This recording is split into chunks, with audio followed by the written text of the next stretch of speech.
senang ya bisa kumpul karena saya lihat wajah-wajah orang yang setia ya, dan saya yakin Amin, yang setia. yang setia ya. Saya yakin kalau kita mau belajar sungguh-sungguh, ya nggak ada yang sia-sia ya.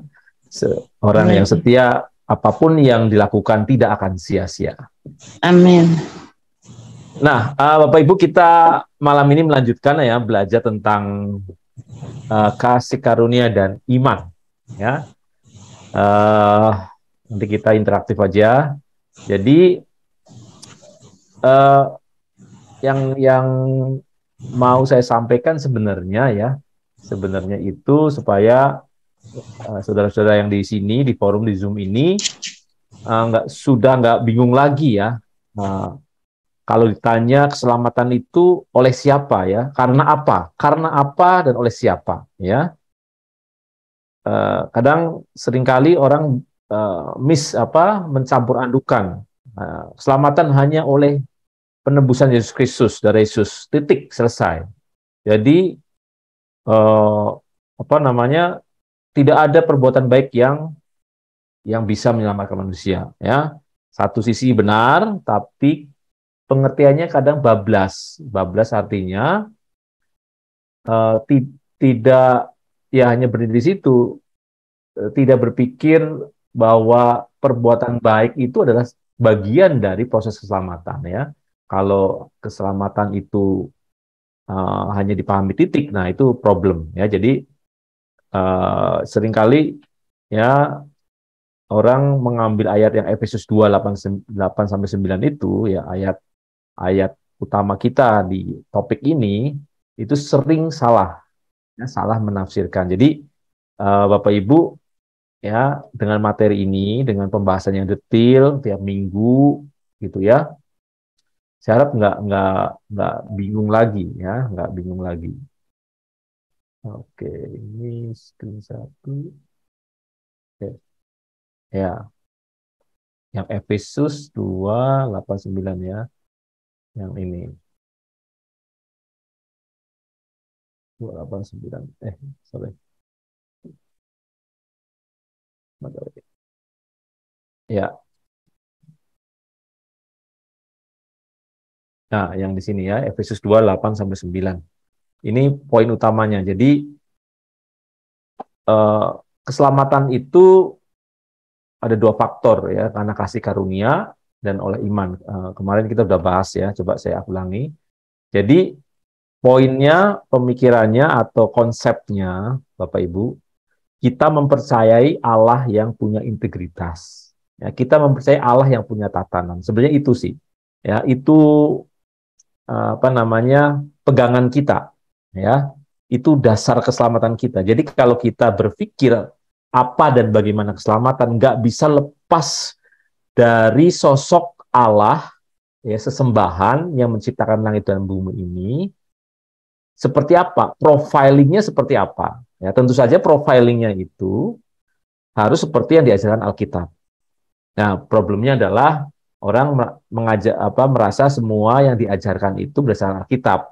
Ya, jadi Bapak Ibu jangan berharap ya untuk bisa mendapatkan satu versi kebenaran menurut Alkitab ya. Ini faktanya ya, kita nggak bisa meminta semua pendeta itu kumpul ya untuk merumuskan seperti apa nih, nggak boleh ada sekte-sekte semua, pokoknya satu pandangan. Nah, kenyataannya tidak seperti itu.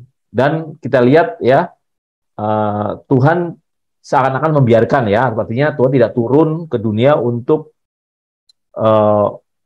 menyatukan kan semua pandangan-pandangan itu ya.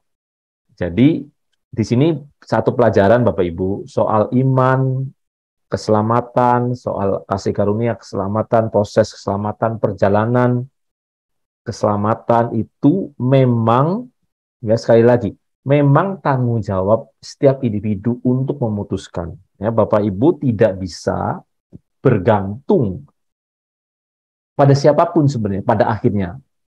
Bergantung dalam pengajaran diajar ya, karena kita masih mungkin awam atau apa boleh belajar ya, belajar ke orang-orang yang kita anggap mampu ya. Tapi pada akhirnya Bapak Ibu, karena pengajaran juga banyak, Bapak Ibu ya sendiri yang harus memutuskan mana yang harus saya ambil, saya percayai.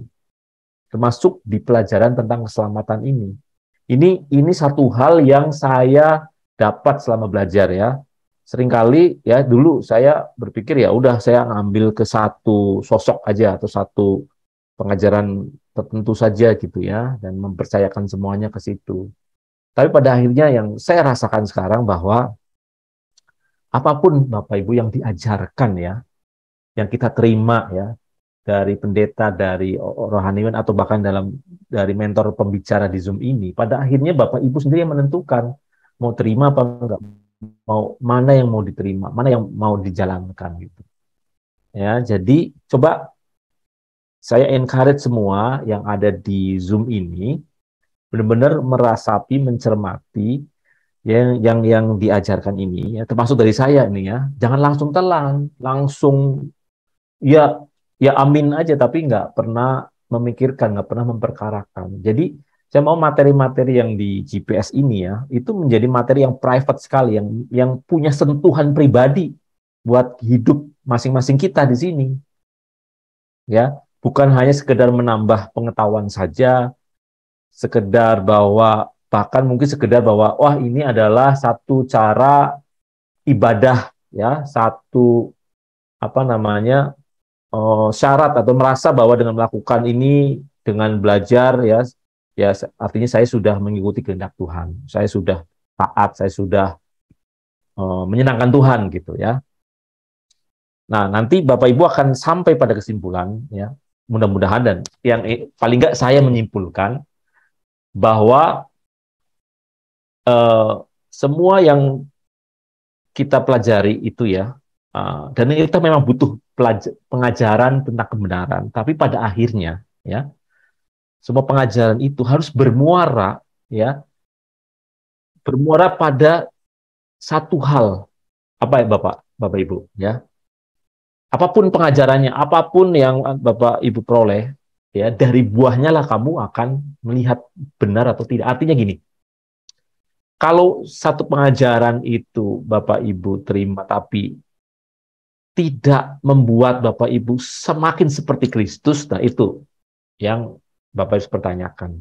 Jadi eh, apa saya menekankan di sini bahwa setiap hal yang diajarkan, coba apakah yang diajarkan, yang Bapak Ibu baca, yang Bapak Ibu dengar gitu ya, itu membawa apa dampaknya, membawa pencerahan apa, membawa peningkatan kualitas kerohanian seperti apa, ya.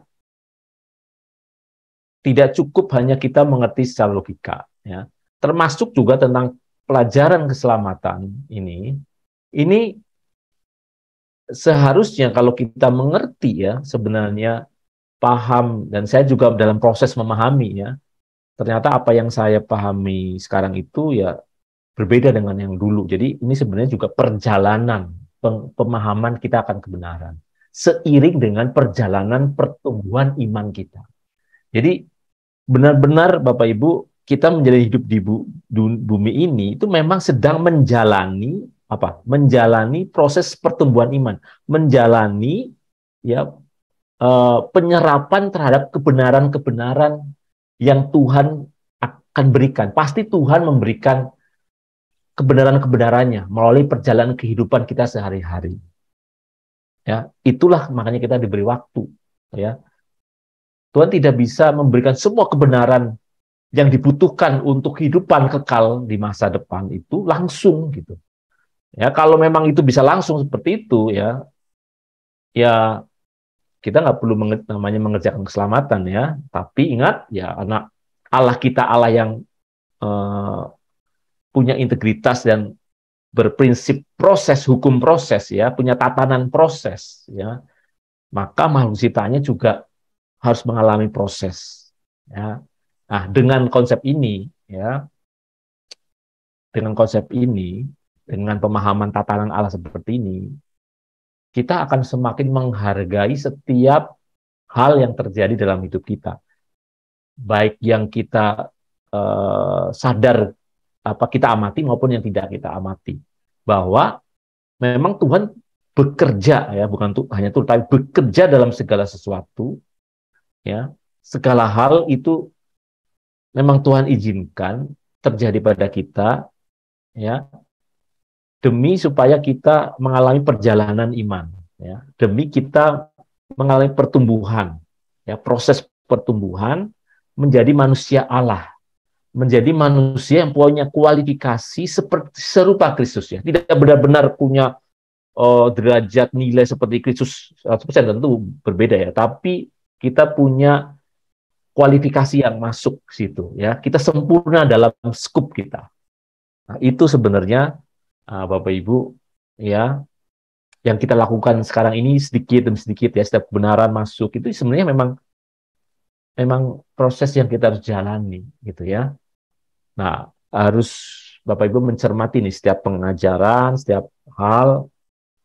Nah, ini nambah apa? Nambah pengetahuan apa? Nambah kewaspadaan apa dalam hidup saya? Ya, sangat penting.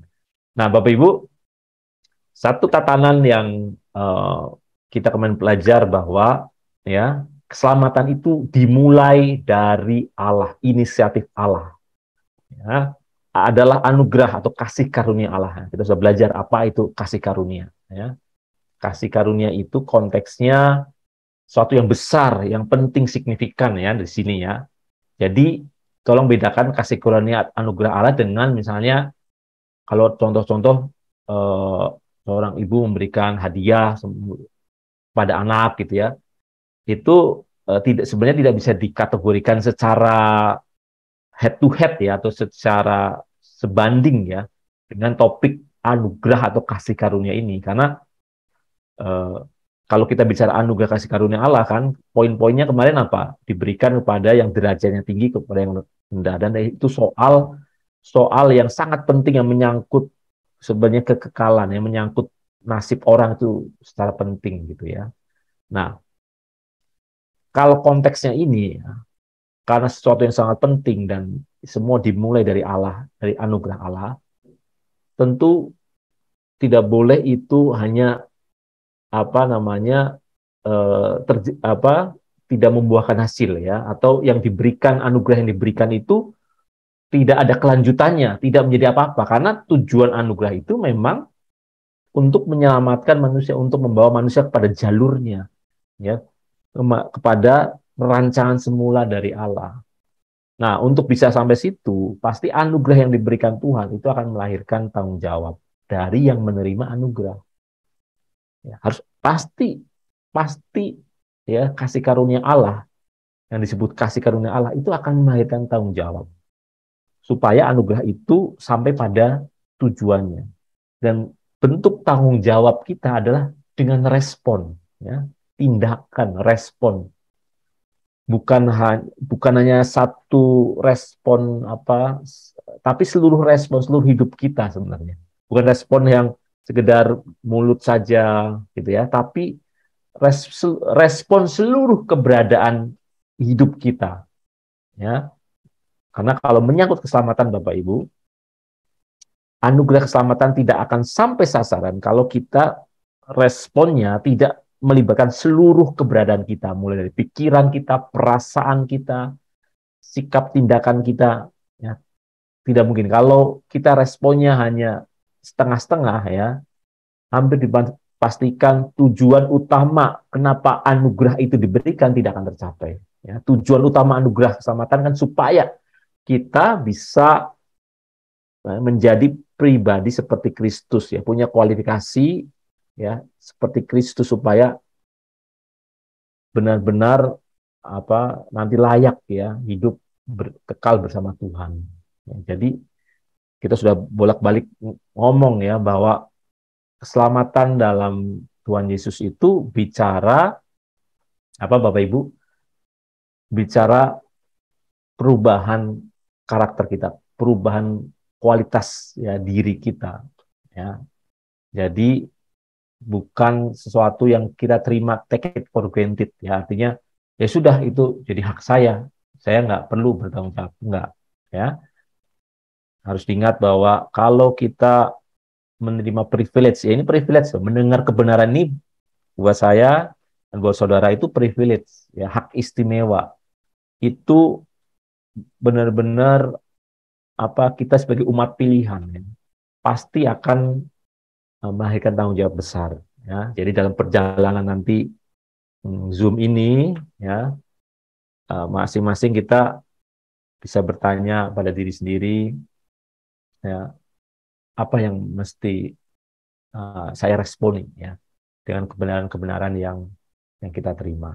Nah, Bapak Ibu, kemarin kita sudah belajar bahwa uh, apa namanya kisah di Perjanjian Lama itu kan sebenarnya kisah persiapan akan keselamatan ya, persiapan akan penyelamatan. Karena Tuhan mempunyai integritas ya dalam hukum proses ya. Tuhan benar-benar menyiapkan ya sang juru selamat itu luar biasa ya. Tuhan tidak pakai jalan pintas tapi eh, menyiapkan hari kebebasan manusia ya. Saya ingatkan hari kebebasan manusia untuk dia bisa merdeka, bisa bebas dan merdeka mencapai kesempurnaan, mencapai standar Allah ya. Selama perjanjian lama ini manusia mau berusaha seperti apapun Bapak Ibu tidak akan pernah bisa mencapai standar Allah ya, karena mereka dalam penghukuman, mereka dalam kerajaan maut. Nah, manusia tidak bisa ya 100% menuruti kehendak Allah. Karena itulah dalam umat perjanjian lama yang paling menonjol apa? Supaya manusia itu tetap on the track, tidak menjadi buas liar. Umat perjanjian lama hidup oleh hukum Taurat. Jadi dalam perspektif umat perjanjian lama yang disebut hidup benar itu, ya, hidup yang berkenan kepada Yahweh, itu ya, kalau dia menuruti hukum Taurat. Ya. Jadi kebenaran oleh hukum Taurat dalam perspektif mereka. Ya. Nah, tapi dalam perjanjian baru sebenarnya Tuhan sedang dalam perspektif perjanjian lama memang benar-benar persiapan ya, mempersiapkan umat supaya masuk babak baru, bukan hidup oleh peraturan hukum Taurat, tapi hidup oleh iman. Nah, ini yang harus kita uh, mengerti benar nih bedanya ya, hidup oleh hukum Taurat di perjanjian lama dengan umat perjanjian baru yang hidup oleh iman. Ya, nah, karena kenapa hidup oleh iman? Ya, karena ada anugerah tadi. Ya, umat perjanjian lama belum sampai merasakan ya anugerah itu ya, karena Yesus belum datang dan belum menembus dosa kita. Jadi memang yang hanya hidup oleh iman, ya, iman yang menyelamatkan, ya, itu privilege umat perjanjian baru. Ya, Bapak Ibu.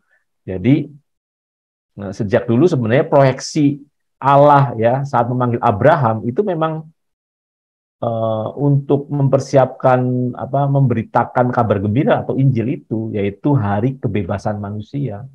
Dengan penebusan dosa Tuhan Yesus itu hari kebebasan manusia. Kenapa? Manusia punya kesempatan bisa bebas dengan responnya, dengan semua responnya itu bisa memungkinkan manusia mencapai tahap sempurna. Sama seperti Bapa sempurna. Nah, ini yang harus kita pahami gitu. Wah, betapa luar biasanya ya bahwa manusia itu sekarang ini di perjanjian baru ini ya, dengan kita ikut Yesus ya, mengalami kebenaran-kebenaran Injil ya, itu memang benar-benar bisa dan dimungkinkan ya, sangat dimungkinkan untuk mencapai standar kesucian Allah. Nah, Bapak Ibu, jadi kebenaran yang prinsip ya dalam Kristen kemarin pernah saya sampaikan bahwa memang pengertian tentang percaya ini harus benar ya, harus benar. Karena kalau salah memahami percaya, ya, wah itu apa namanya, bisa meleset, ya. Contohnya di Yohanes 3 ayat 16 ini, gitu ya. Orang mengartikan bahwa setiap orang yang percaya kepadanya tidak binasa, tapi percayanya di sini hanya sebatas apa? Ya, ya menjadi pengikut Yesus, ya, beragama Kristen artinya percaya. Nah, seringkali didegradasi, ya, degradasi seperti itu. Jadi orang yang percaya itu harusnya ya menjadi pribadi seperti Kristus, ya, sempurna seperti Bapa di surga sempurna, itu artinya ya serupa dengan Kristus. Ya, kalau apa orang percaya gagal memahami ini, ya, mengartikan percaya secara sempit, kemungkinan besar ya pasti gagal memahami tentang keselamatan. Ya. Nah, kita kemarin belajar bahwa eh, apa namanya, keselamatan yang kita maksud ya dalam pelajaran ini, ya, keselamatan yang diajarkan Tuhan Yesus bukan sekedar terbebas dari neraka gitu ya, dari kebinasaan kekal dan masuk surga, tapi benar-benar dikembalikan kepada rancangan semula, ya, semua umat, ya, umatnya itu bisa kembali kepada Bapa, ya. Itu yang utama, Bapak Ibu. Jadi seluruh pengajaran Tuhan Yesus sebenarnya di Perjanjian Baru itu fokus gimana manusia itu kembali, ya, kembali ke rancangan Allah semula, ya. Karena itulah maka untuk menjamin itu tercapai, ya, ada karunia-karunia, ya. Nah, karunia yang pertama, kasih karunia itu penebusan Kristus. Yang kedua adalah adanya Roh Kudus yang dimeteraikan. Ya, kita sudah belajar kemarin tentang gimana hidup dalam Roh, gitu ya. Nah, ini kalau tidak ada Roh Kudus tidak mungkin, ya, kita bisa mengalami proses keselamatan terus-menerus.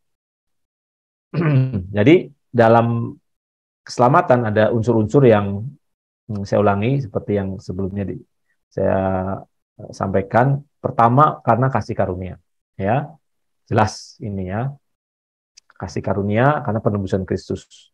Tapi setelah Tuhan ditebus, ya, sebenarnya ada eh, kasih karunia lainnya, yaitu apa?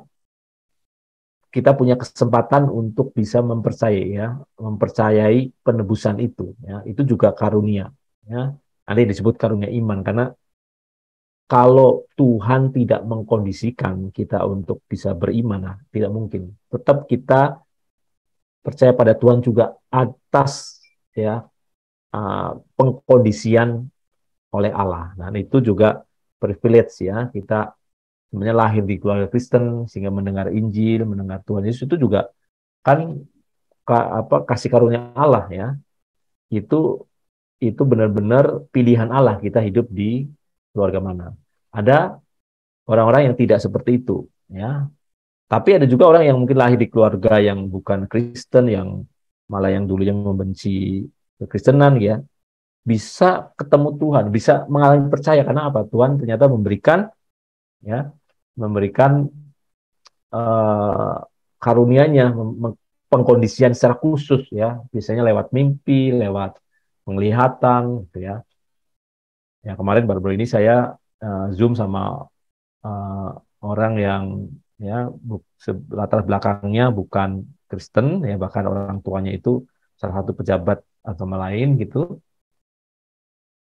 Dia percayanya karena apa, ya? Karena dia mendapat penglihatan, mimpi biasanya, mimpi dapat penglihatan. Nah, itu kita percaya bahwa itu karunia, benar-benar karunia Allah, bahwa kita menjadi umat pilihan karena karunia Allah. Tapi yang perlu ditekankan adalah bukan sampai di situ aja, ya. Kalau soal bicara keselamatan, ingat, ya, di Efesus 2:8-9, sebab karena kasih karunia kamu diselamatkan oleh iman, sebab oleh kasih karunia kamu diselamatkan oleh iman, ada oleh imannya, ya.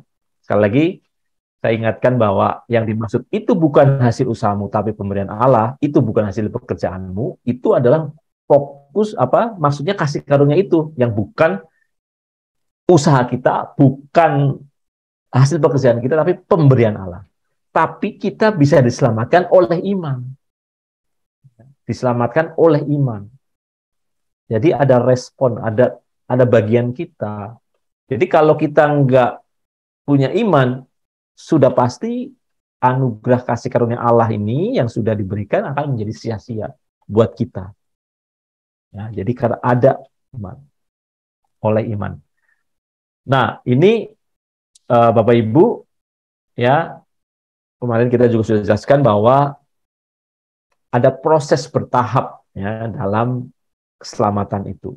Ya, jadi keselamatan kita dicapai. Ingat, keselamatan itu yang dibicarakan di konteks ini adalah dikembalikan ke rancangan semula, sempurna seperti Bapa, serupa dengan Kristus. Ya, itu bukan peristiwa yang instan, sekejap, tidak. Ya, bukan titik, tapi proses, suatu garis proses linier, ya, yang bertahap. Ya, makanya di Roma 12:2 itu jelas ya, ada transformasi, transform, itu juga satu proses. Nah, ini harus diingat bahwa oleh iman, ya, oleh iman, keselamatan itu oleh iman, dan itu proses bertahap, berarti tidak ada orang yang mencapai keselamatan, yang sampai pada tujuan keselamatan itu seketika, ya, tidak ada yang seketika. Kalau keselamatan dipandang dikembalikan ke rancangan semula, ya, pasti tidak mungkin seketika. Jadi jelas ya Bapak Ibu, kita harus mengerjakan keselamatan itu. Kita harus mempertahankan keselamatan itu. Artinya ada proses, ada keterlibatan kita ya sejak kita bertobat ya untuk bisa mencapai garis akhir, itu ada keterlibatan kita. Nah, kalau tidak selama tenggang waktu, masa waktu yang diberikan Tuhan, kita tidak mengerjakan, tidak mempertahankan kesamaan kita, ya walaupun kita atributnya adalah orang Kristen, tidak akan bisa sampai, ya. Nah, hubungan kita dengan Tuhan juga pasti dalam proses itu akan mengalami apa namanya, benar-benar progresivitas juga, ya, pertumbuhan juga, ya. Ya, kita kemarin belajar tentang roda pertumbuhan rohani, ya, mulai dari bayi rohani, anak-anak rohani, dewasa rohani, dan orang tua rohani. Nah, kita lihat ya, secara fisik pun, ya, secara perkembangan tubuh jasmani kita mengalami itu. Ya, dari bayi, anak, remaja, dewasa, orang tua. Nah, secara rohani juga sebenarnya Bapak Ibu ya sama, ya.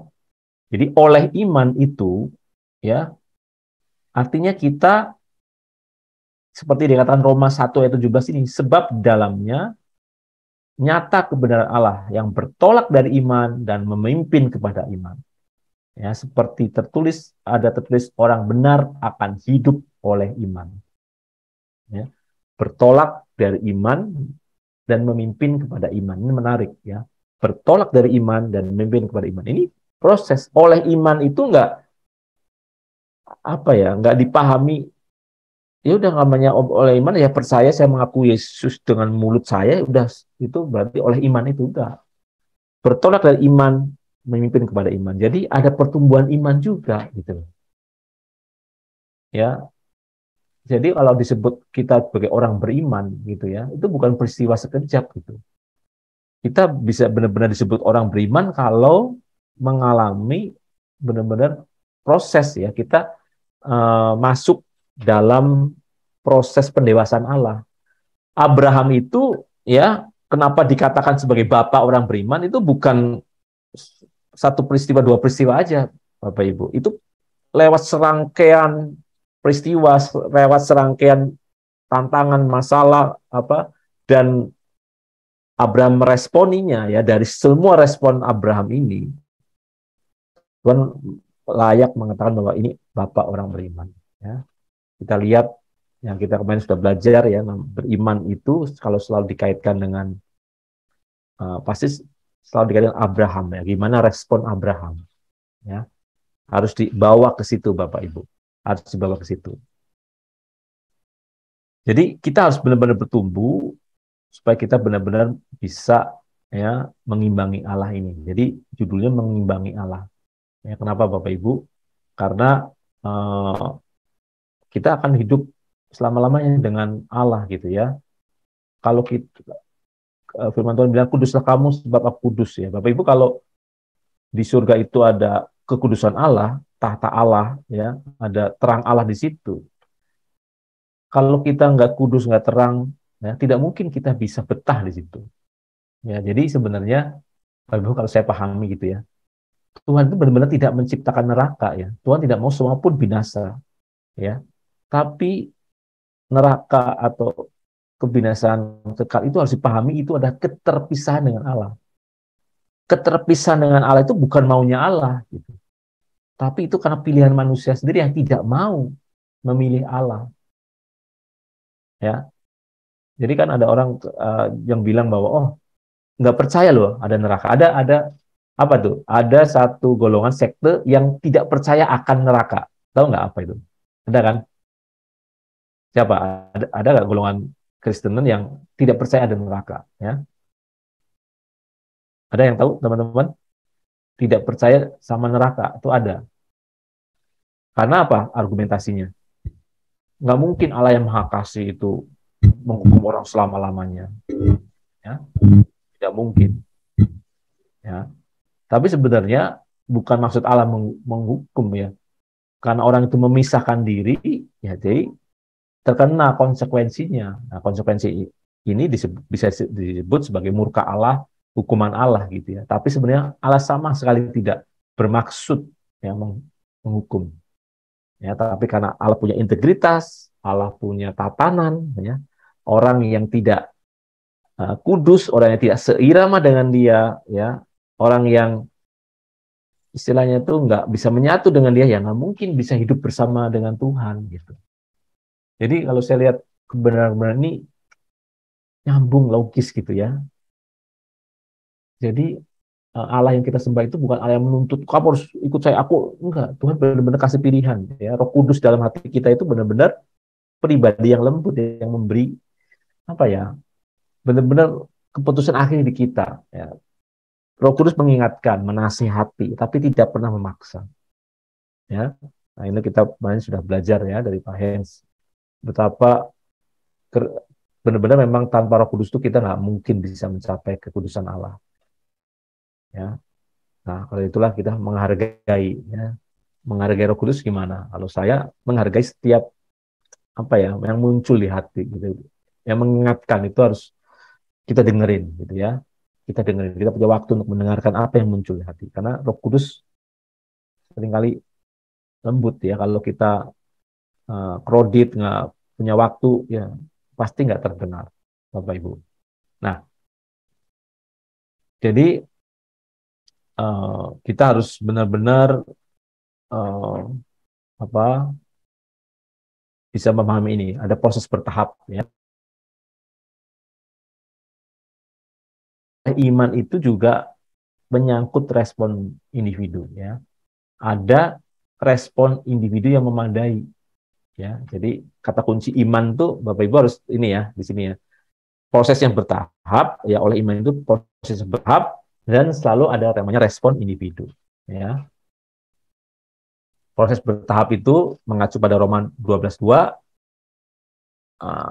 transformasi ya karakter kita ya.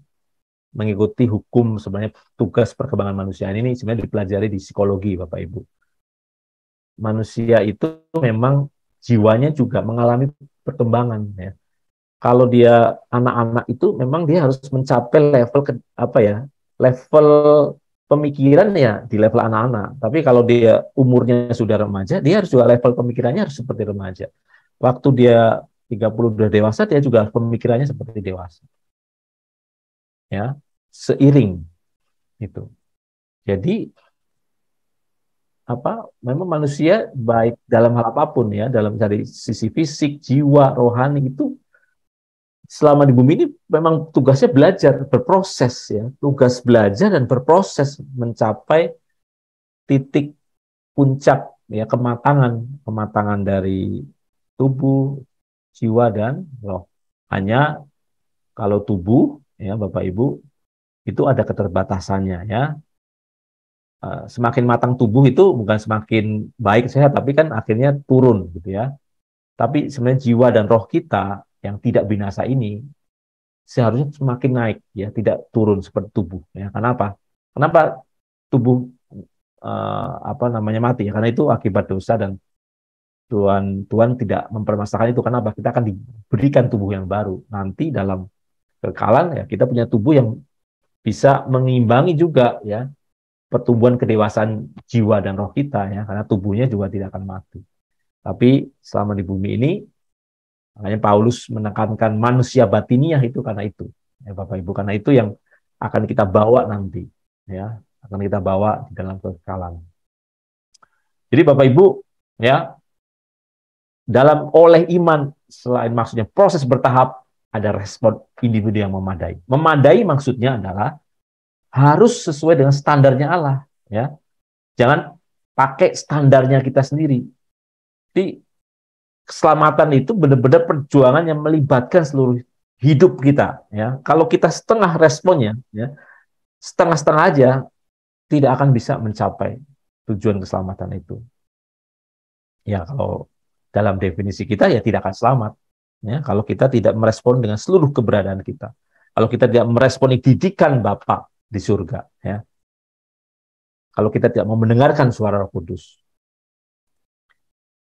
Jadi di sini kita belajar ya, oleh iman itu bicara apa? Pertaruhan segenap hidup kita, ya, bukan sekedar apa tindakan kita sesaat, tapi kita mempertaruhkan seluruh hidup kita untuk bisa berproses dalam iman itu. Ya, respon kita itu benar-benar menentukan sekali, ya, apakah kita akan sampai pada tujuan keselamatan atau tidak. Jadi di sini saja ya Bapak Ibu kita lihat bahwa kalau kita memahami iman sekedar yakin gitu ya, sekedar uh, percaya secara alam pikiran juga itu pasti tidak memadai gitu ya. Harus melibatkan seluruh tindakan kita ya. Nah, kalau lihat dari apa kata kata percaya ya, percaya itu artinya kan pisteo ya, artinya bukan percaya percaya saja tapi mempercayakan diri kepada objek yang dipercayai, mempercayakan diri. Nah, kalau Bapak Ibu bicara iman ya, itu uh, kosakata yang tepat sebenarnya mempercayakan diri. Nggak sekedar percaya, tapi mempercayakan diri. Ya, kalau kita percaya kepada Tuhan, maka kita pasti menyerahkan seluruh hidup kita kepada Tuhan.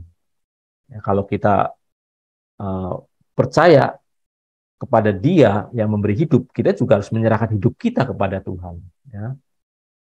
Nah, mempercayakan diri ini, Bapak Ibu, itu ya pasti nanti konteksnya selalu berhubungan dengan relasi hubungan kita dengan Allah. Ya,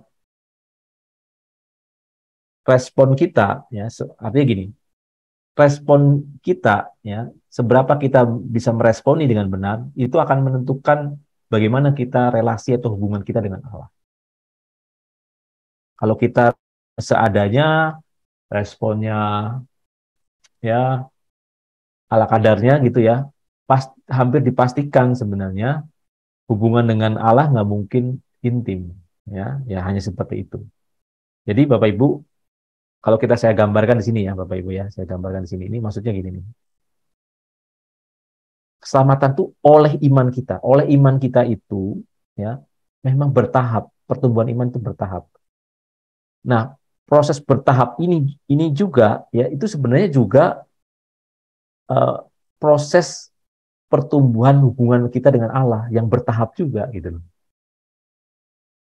Hubungan kita dengan Allah itu juga sebenarnya bertahap ya lewat proses bertahap. Jadi kalau kita dikatakan punya iman, beriman gitu ya, itu pasti hasil akhirnya hubungan atau relasi kita dengan Allah itu makin dalam, gitu ya. Jadi kita nggak bisa mengatakan bahwa oleh iman itu, karena orang itu punya iman, apa namanya, disebut beriman, tapi nggak punya relasi yang mendalam. Nah, itu nggak bisa dikatakan seperti itu. Ya, relasi ini juga ditentukan oleh apa? Respon, ya, respon individu itu sendiri.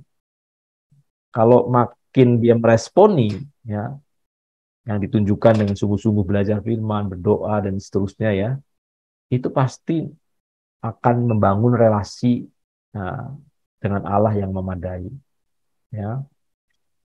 Karena apa, Bapak Ibu? Menyerahkan diri itu kan memang artinya, ya, kita menyerahkan diri kepada Tuhan, ya, itu artinya memang hidup kita diisi oleh Allah sendiri, ya. Nah, kita bisa baca nih, ya, ini mengingatkan saja Bapak Ibu, eh, di Filipi 2, ya, 5-7 ini jelas, ya, menaruh pikiran dan perasaan, ya. Bagaimana kita eh, benar-benar diarahkan untuk punya pikiran dan perasaan seperti Kristus, ya. Dan di Galatia 2:19-20 juga jelas, ya. Eh, nah, mungkin ada yang bacain. Nah, ini bagus nih, ya. Galatia 2:19-20 ini sebenarnya topik iman dan apa, kasih iman itu di sini sebenarnya. Ada yang bisa bacakan Galatia 2:19-20?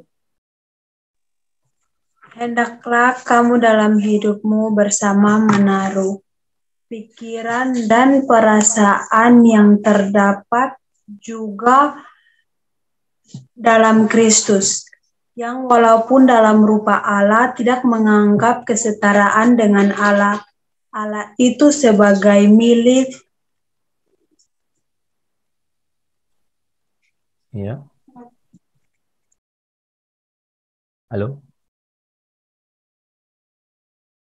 Putus ya. Dorcas ya tadi, ya, Mbak. Itu aja, ya.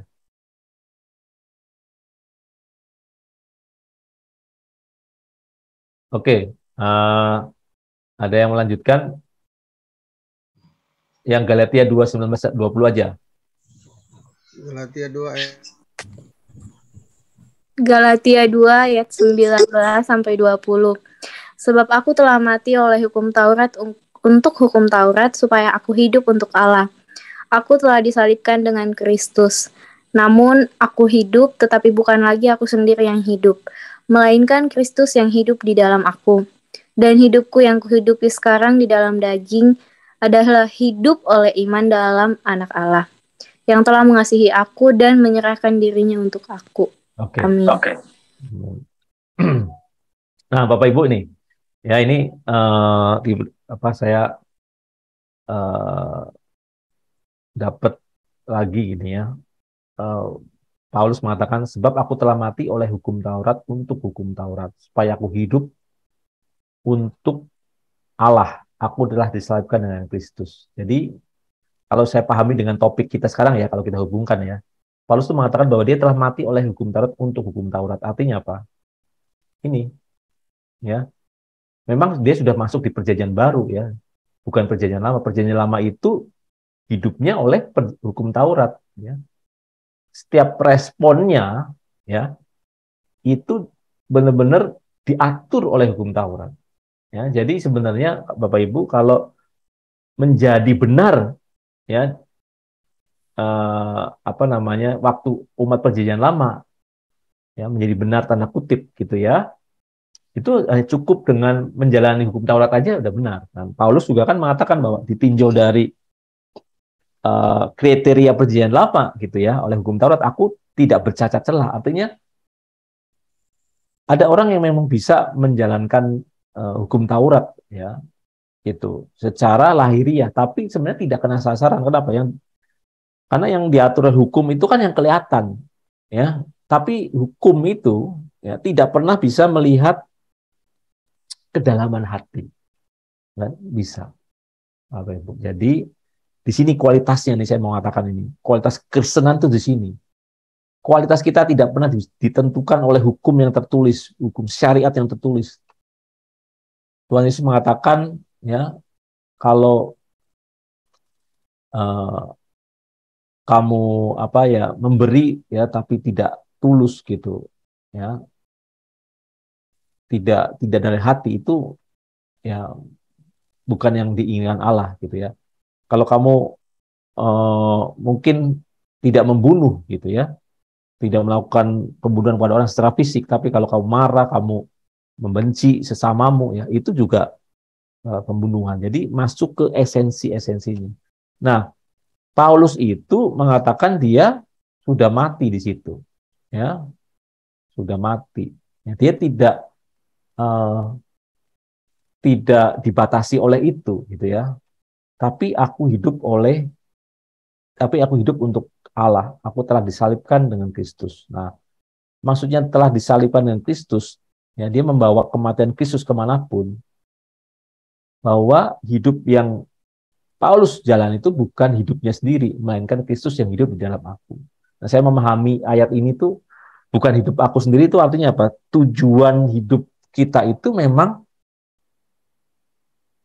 nggak bisa kita apa ya, kita tentukan sendiri sepihak gitu. Kita memang harus bicara sama Tuhan ya. Misalnya Tuhan yang menentukan sebenarnya. Nah, kita ikut. Nah, kita percaya kalau Tuhan yang menentukan tujuan kita mau kemana, Tuhan hidup apa ya, bagaimana kita menjalani hidup, itu pasti ya, eh, pasti akan mencapai kesempurnaan gitu. Ya, jadi orang Kristen itu sebenarnya, ya saya memahami ya, itu beratnya. Ya kita sudah nggak punya tujuan lain selain apa yang Tuhan berikan ke kita gitu. Ini sebenarnya seperti mudah dikatakan tapi berat ya. Sebenarnya nggak mudah. Saya nggak ngomong berat, nggak mudah gitu. Karena kita masih punya banyak keinginan, ya kan Bapak Ibu. Ya, apalagi dengan situasi yang sekarang ini ya. Aduh itu kalau eh, apa namanya, apalagi kalau kita mengalami kesulitan secara jasmani gitu ya. Nah, ini baru ini saya juga ngalamin kayak gitu sehingga wah nggak mudah sekali ya untuk punya tetap apa ya menyerahkan Tuhan kehendakmu yang jadi itu nggak mudah gitu ya, nggak mudah. Tapi kan ternyata Tuhan memberikan jalan keluar ya. Pertama dengan ini ya, fokus hidup kita ya, hidup kita tidak boleh di dalam daging, tapi hidup oleh iman dalam anak Allah. Jadi kita di sini ada iman kepada anak Allah. Kita belajar tentang beriman. Jadi yang saya dapat ya Bapak Ibu, salah satu supaya kita sampai pada tujuan ya, memang kita harus belajar hidup oleh iman. Bagaimana tuh belajar oleh hidup oleh iman? Nah ini yang kita akan uh, pelajari gitu ya. Jangan salah konsep tentang iman, jangan salah konsep tentang percaya gitu. Ya, karena tadi seperti yang saya katakan, kalau Bapak Ibu salah konsep tentang percaya, salah konsep tentang apa itu iman, nggak akan mencapai tujuan akhir keselamatan, tujuan keselamatan itu sendiri. Ya. Oke.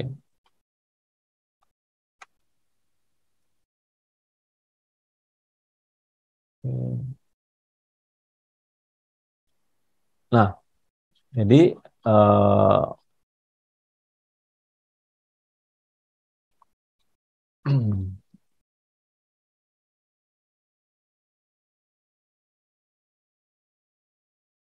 Bapak Ibu ya, ini yang mungkin kita coba renungkan ya. Selama ini kita memahami arti apa beriman, percaya itu seperti apa sih gitu ya. Kita coba flashback lagi ya. Jangan-jangan memang kita masih meleset nih dalam mengartikan itu ya. Benar-benar bahwa kalau kita disebut orang beriman itu hidup kita itu bisa seirama ya, makin seirama dengan Tuhan gitu ya. Jadi hidup yang oleh iman itu bicara juga bahwa oleh eh, apa semakin kita seirama dengan gerak Tuhan ya, oleh seirama dengan Roh Kudus yang ada dalam hati kita ya, artinya kita juga bertumbuh semakin semakin bertumbuh dalam iman gitu. ya, benar-benar eh, dari ayat-ayat tadi yang di di Galatia 2 19-20 gitu ya, atau Kolose 3 ya. Kolose 3 itu tentang eh, apa tadi? Kolose 3 itu tentang cari perkara di atas gitu ya, bukan yang di bumi. Itu benar-benar bicara eh, Bapak Ibu apa namanya? Bahwa hati dan pikiran kita di, dikuasai benar ya oleh Allah sendiri gitu ya. Kita nggak punya tujuan lain ya. Kita nggak punya tujuan lain kalau kita sudah memutuskan ikut pada Tuhan Yesus gitu. Nah, eh, dari materi ini Bapak Ibu ya. Ini kan bicara kasih karunia dan iman ya. Keselamatan itu memang benar karena kasih karunia, tapi jangan lupa oleh iman kita, oleh iman ya. Jadi oleh iman itu sekali lagi bicara kita bagaimana perjuangan kita mematikan keinginan diri kita, mematikan naluri kedagingan kita ya, untuk menyerap naluri kodrat Kristus ya, kodrat ilahi dalam hidup kita. Jadi respon kita nih Bapak Ibu setiap hari ya, supaya kita punya pertumbuhan iman, itu apa? Memang harus harus mengosongkan ya keinginan sendiri ya, bejana hidup kita ya yang berisi banyak keinginan, banyak mimpi, banyak hal gitu ya, itu harus dikosongkan ya. Artinya dikosongkan itu kita siap diisi oleh hal yang baru gitu ya. Kalau kita masih uh, apa namanya disenangkan oleh hal dunia ya, kita tidak bisa menyenangkan Tuhan ya. Nah, pertanyaannya apa nih ya di Yakobus uh, 4 ya ayat 4 dikatakan uh, kalau tadi saya mengatakan Bapak Ibu yang di Zoom ini orang-orang yang setia ya, tapi Yakobus 4 ayat 4 mengatakan, "Hai kamu orang-orang yang tidak setia, tidakkah kamu tahu bahwa persahabatan dengan dunia adalah permusuhan dengan Allah? Jadi barang siapa hendak menjadi sahabat dunia, ia menjadikan dirinya musuh Allah." Jadi segala sesuatu yang bertentangan dengan kehendak Allah artinya uh, kehendak dunia ya. Jadi di sini Bapak Ibu orang yang tidak setia itu dia bersahabat dengan dunia. Jadi kalau tadi saya mengatakan teman-teman di sini orang yang setia artinya tidak lagi bersahabat dengan dunia. Nah, apa yang dimaksud dengan uh, tidak bersahabat dengan dunia ya? Tadi di grup ya Bapak Ibu di grup itu ada orang yang saya kenapa ngutip Yakobus 4 ayat 4 karena ada yang mengatakan ada yang bertanya sebenarnya apa yang dimaksud dengan dunia gitu ya. Nah, ada yang komen bahwa uh, sebenarnya apa yang dimaksud dunia sih? Ya, tetangga kita yang kita lihat itu juga dunia kan, ya. Apa yang dimaksud dengan dunia di sini? Ya, kenapa kita nggak boleh bersahabat dengan dunia gitu? Mungkin ada teman-teman yang bisa komen nih ya, supaya interaktif ya. Di Yakobus 4 ayat 4 itu ya mengatakan bahwa kamu jangan bersahabat dengan dunia. Ya, karena persahabatan dengan dunia adalah permusuhan dengan Allah. Apa yang dimaksud dengan dunia di sini? Ya, kan kita hidup di dunia, gimana kita bisa memusuhi dunia sedangkan kita masih hidup di dalam dunia gitu. Ada yang mau komen, Bapak Ibu? Apa yang dimaksud dengan uh, apa persahabatan dengan dunia itu? Ada yang kelihatan di sini Vanes nih. Vanes mau jawab, Vanes. Apa Vanes menurut kamu? Kenapa kita di apa firman Tuhan mengatakan jangan bersahabat dengan dunia gitu? Itu tidak setia. Jadi kalau kita setia berarti kita tidak boleh bersahabat. Kalau tidak setia artinya kita bersahabat dengan dunia.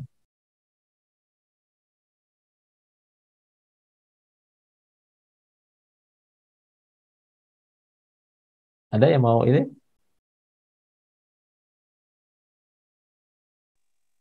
segala sesuatu yang menjauhkan kita dari Tuhan, segala sesuatu yang menjadikan cinta kita kepada Tuhan menjadi pudar, disebut dunia. Dan apapun itu bentuknya. Kalau di 1 Yohanes 2 ayat 16, kalau nggak salah ya, 15-16, keinginan daging, keinginan mata, keinginan daging, keangkuhan hidup itu berasal dari dunia. Barang siapa yang mengasihi dunia, kasih Bapa tidak ada di dalam orang itu. Ya, betul. Jadi dunia ini tidak terjebak dengan secara fisik ya. Bukan bisnis itu dunia gitu ya. Pekerjaan tertentu disebut duniawi gitu ya. Kalau surgawi, rohani itu kalau kerja di gereja gitu ya. Bapak Ibu bisa nggak kita tetap menjadi duniawi walaupun kita kerja di lingkungan gereja? Ya. Jadi tetap bisa gitu ya. Jadi sebenarnya dunia ini adalah, kalau saya mendefinisikan ya, segala sesuatu yang bertentangan dengan kehendak Allah. Nah, itu artinya kehendak dunia.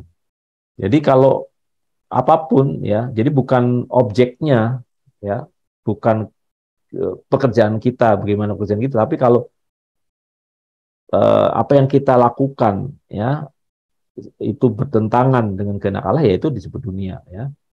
Segala sesuatu yang tidak sesuai dengan kehendak Allah ya itu dunia. Kalau kita bersahabat dengan dunia, artinya kita bersahabat dengan semua hal yang Tuhan tidak kehendaki. Ya. Nah, oke, jadi ini menyangkut tadi respon ya, respon individu. Ingat, saya ulang lagi, maksud oleh iman itu adalah proses bertahap, dan ujungnya nanti proses bertahap itu juga proses hubungan kita dengan Allah, kualitas hubungan kita Allah. Oleh iman itu juga ditentukan sekali sangat respon individu ya. Respon individu itu akan menentukan juga relasi hubungan kita dengan Allah. Dan salah satu yang kita harus amati, cermati, bahwa setiap respon kita ya, benar-benar Bapak Ibu harus mengarahkan kita semakin dekat dengan atau semakin taat dengan kehendak Allah. Gitu ya.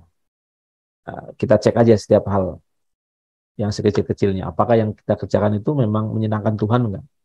Ya, apakah atau menyenangkan daging kita? Nah, ini yang di forum ini, di Zoom ini, kita ingatin sama-sama, gitu ya. Kita ini sedang dalam proses bertahap pertumbuhan iman kita. Kalau kita sedang belajar memperhatikan respon, ya, karena Bapak Ibu dewasa dalam berespon itu juga bukan suatu yang instan juga, perlu belajar, ya. Belajar memperhatikan setiap respon yang kita berikan ya. Oke. Nah, ini rangkuman tadi ya, gambaran dari yang kemarin pernah kita pelajari ya, Bapak Ibu, di Efesus 2:8-9 itu, oleh kasih karunia kamu diselamatkan oleh iman. Ya, karena kasih karunia kamu diselamatkan oleh iman. Kita sudah belajar kasih karunia yang sudah jelas Allah berikan itu adalah penembusan dosa dan lewat karya salib ya, untuk semua orang ya. Oleh iman itu dimulai dengan apakah kita ya percaya, mengaku dengan mulut ya, dimulai dengan mengaku dengan mulut dan percaya dalam hati atau tidak ya. Dan untuk bisa sampai pada tujuan keselamatan itu memang awalnya di sini, oleh iman itu. Nah, iman itu juga bertolak dari iman, memimpin kepada iman, ada pertumbuhan juga. Dan selama proses ini juga ada kasih karunia lagi. Apa itu kasih karunia lagi? Tuhan memberikan Roh Kudus, Tuhan memberikan kebenaran Injil, ya. Tuhan memberikan penyertaannya setiap hari. Nah, itu juga kasih karunia yang menjamin, ya, artinya kalau kita ikut prosesnya ikut caranya Tuhan, pasti sebagai jaminan kita akan sampai pada tujuannya. Ya. Nah, orang yang tidak mengakui sebagai Tuhan, ya, ini yang itu juga sebenarnya dia akan mengikuti hukum hati nuraninya. Ya.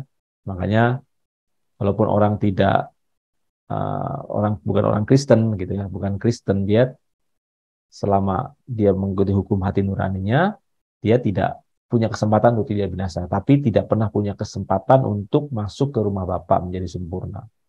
Ya, tidak pernah. Nah, ini pengertian tentang iman ini ya sangat penting. Kenapa? Karena oleh imanlah kita bisa sampai ke tahap sempurna.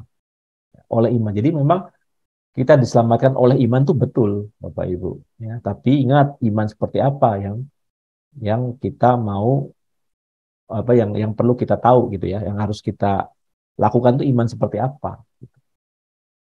Karena iman yang menyelamatkan ya, ada iman yang menyelamatkan, ada yang tidak. Nah, itu yang harus kita pelajari ya.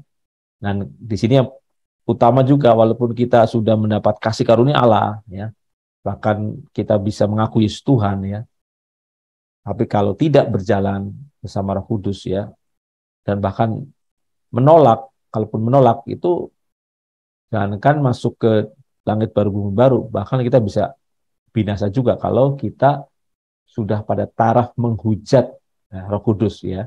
Jadi orang yang tadinya dia ya amin gitu ya, percaya Yesus, dalam perjalanannya dia menghujat Roh Kudus ya, dia tidak bisa diampuni ya. Kemarin sudah dipelajari juga. Kalau orang sampai menghujat Roh Kudus ya, tidak ada cara lain ya untuk menyelamatkan orang itu, karena itu benar-benar dia sudah menolak, sudah mengingkari, sudah menolak sama sekali kebenaran dari Allah ya.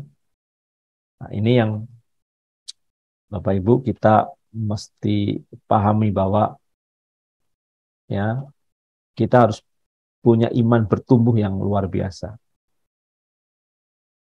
Izin Panton, ini Ya. nanya yang gambar tadi itu, apakah kata baik itu bisa dirubah ke baik dan benar? Karena kalau kata baik ini bisa kepleset ke banyak orang, oh cukup berbuat baik.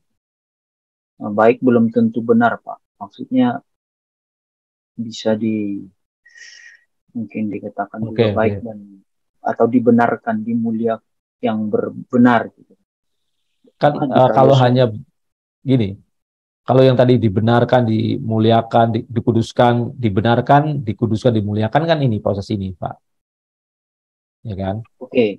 Ya mungkin maksud saya kata baik ini nanti orang kepleset, oh asal baik gitu. Jadi maknanya bisa lari ke yang baik yang biasa gitu. Cukup berbuat baik. Ya, tapi kalau dia cukup berbuat baik aja, dia nggak bisa sempurna, toh. Baik ini artinya ya dia tidak menyakiti orang lain sebenarnya. Ya dia ya, tadi kalau perumpamaan talenta, dia tidak menghasilkan talenta juga. Ya, tapi dia tidak menolak, melawan atau tidak menghujat. Ya, Pak, ya baik secara umum gitu ya. Artinya kalau orang Kristen hanya tadi yang kan definisi baik kan udah pernah ya. Artinya suam-suam kuku ya, itu pernah kita bahas ya, yang tidak mempertaruhkan hidupnya. Jadi ya dia sekedar tidak jahat gitu. Ya. Hanya artinya tidak memaksimalkan talenta yang Tuhan berikan ya. Yang tidak mengolah ya talenta yang Tuhan berikan ya, tergolong hanya baik saja gitu. Nah, pengertian secara umum apa baik yang disebut baik? Kalau gitu cukup baik aja gitu kan? Enggak kan, kita kan tidak tidak tujuannya tidak sekedar baik ya, tapi mau menjadi sempurna kan? Sempurna seperti Bapa di surga sempurna. Tapi ada nggak respon orang yang sekedar baik ya, suam-suam? Ya kalau saya lihat ya, baik itu suam-suam kuku aja gitu. Ada kan orang Kristen tapi responnya hanya suam-suam aja, baik ya, sekedar baik ya. Ini benar-benar tidak memaksimalkan yang talenta yang Tuhan berikan gitu. Tapi kalau proyeksi kita kan sempurna, kita mau memaksimalkan. Kita belajar di Zoom ini kan mau sempurna. Ya, saya setuju Pak, sempurna. Kalau baik itu didefinisikan suam-suam itu bahaya. Di Wahyu kan dibilang kamu tidak dingin, tidak panas. Kamu suam-suam kuku dimuntahkan. Iya, orang baik ini dikatakan jahat juga enggak gitu. Iya, iya, makanya ya saya cuma ini kan, yang sampai kata baik ini definisikan bahwa cukup baik seperti biasa, jadi seperti itu. Ya, memang baik itu seperti biasa, suam-suam aja. Jadi ya, ya ke gereja dia mengikuti aturan gereja gitu. Cukuplah, pokoknya tidak menyakiti orang gitu. Tidak, kan ada orang nasihat kayak gini, udahlah kamu orang biasa aja lah, nggak usah ikut-ikut. Yang penting kamu nggak nyakiti orang gitu ya. Udah orang lain nggak usah diikut campur aja udah. Kamu, padahal dia misalnya pejabat pemerintah ya, dia punya wewenang, tapi tidak menggunakan wewenang itu untuk menghasilkan kualitas lebih. Nah itu ya itu tergolong baik itu Pak Lepri. Walaupun iya memang ya itu kenyataannya kan. Ya ini bukan target kita gitu loh. Iya. Nah ini saya pernah ngasih materi good to great ya waktu itu yang jangankan rohani gitu ya. Dalam bisnis pun ya. Baik perusahaan yang baik aja itu berbahaya katanya. Kalau terjebak sekedar perusahaan yang baik ya, baik itu artinya profit, untung, terus pokoknya berjalan, bisa bayar gaji, apa ya, baik-baik aja gitu. Tapi kalau puas dengan di situ, itu berbahaya. Ya, bahkan dalam bisnis pun, kalau perusahaan itu hanya sekedar baik ya, pada akhirnya dia akan bisa terhempas gitu. Orientasinya kalau mau bertahan, perusahaan itu harus great. Ya. Makanya ada bukunya Jim Collins tuh Good to Great. Dari baik menjadi besar gitu ya. Jadi orang bisnis itu juga bayangkan mau proyeksinya itu sampai great ya, agung gitu. Nggak cuma baik gitu loh.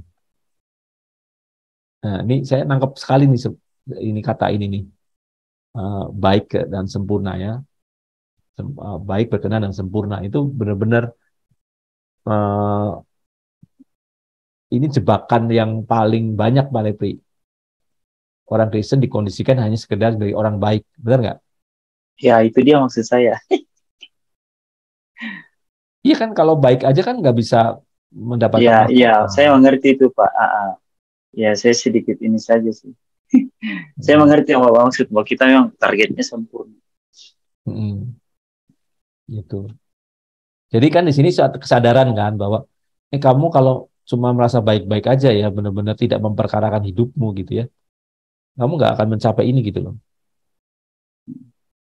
Nah ini apa ya, aduh, ini sepertinya kok berat gitu ya, apa ya.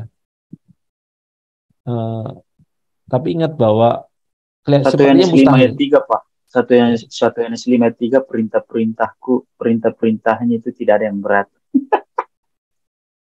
Tapi mau enggak kan? Kalau ada orang bilang berat, nah itu Gini, Alkitab bilang. iya, tidak ada yang berat kalau kemarin kita sudah tahu rahasia berjalan dalam roh.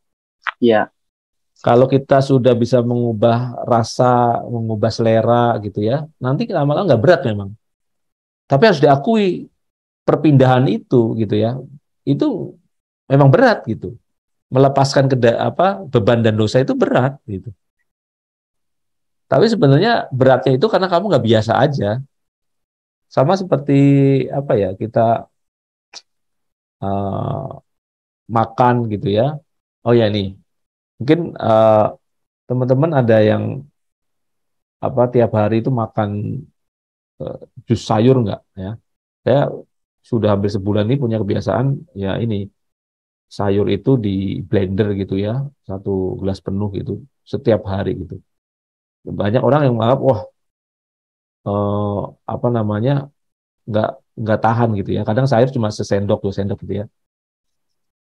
Ini satu gelas penuh sebenarnya itu dari, kalau dimakan itu yaitu 1 mangkok besar gitu ya. Nah, awalnya itu makan itu saya berat, awalnya berat untuk punya kebiasaan itu. Ya. Tapi setelah dijalanin jadi nggak berat gitu. Setelah punya kebiasaan, punya selera, punya irama, ya otomatis jadinya. Otomatis apa, beli setiap minggu sayuran untuk seminggu, otomatis setiap hari blender, udah. Jadi nggak berat, jadi malah itu mekanisme alamiah kita gitu. Benar-benar nggak merasa berat gitu, karena sudah masuk rutinitas kita. Nah itu kan, itu yang kita pelajari berjalan bersama roh kan sebenarnya. Itu topik gimana membuat hukum Allah itu, apa, perintah Allah itu nggak berat sebenarnya gitu. Ya harus tahu gimana berjalan dalam roh. Itu ya korelasinya di situ ya.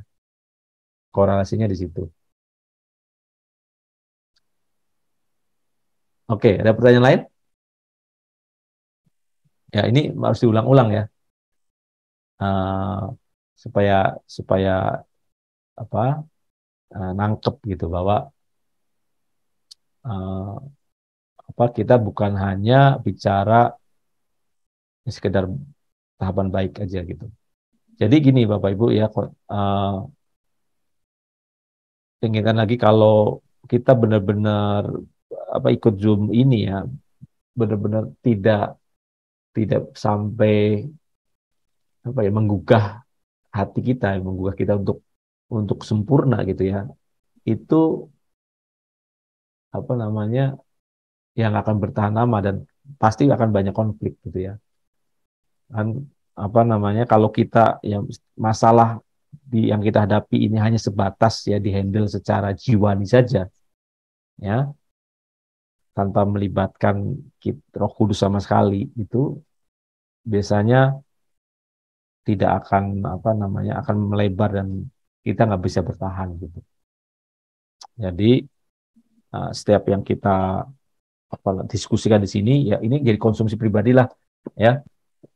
Jangan lihat orang, tapi lihat respon kita ya. Oleh iman itu tadi, oleh iman itu respon kita lah ya. Orang lain responnya gimana itu urusan dia sama Tuhan. Tapi kita belajar di sini, kalau ini kebenaran yang murni, yang mengubah, ya udah kita responi itu kebenaran ini gitu.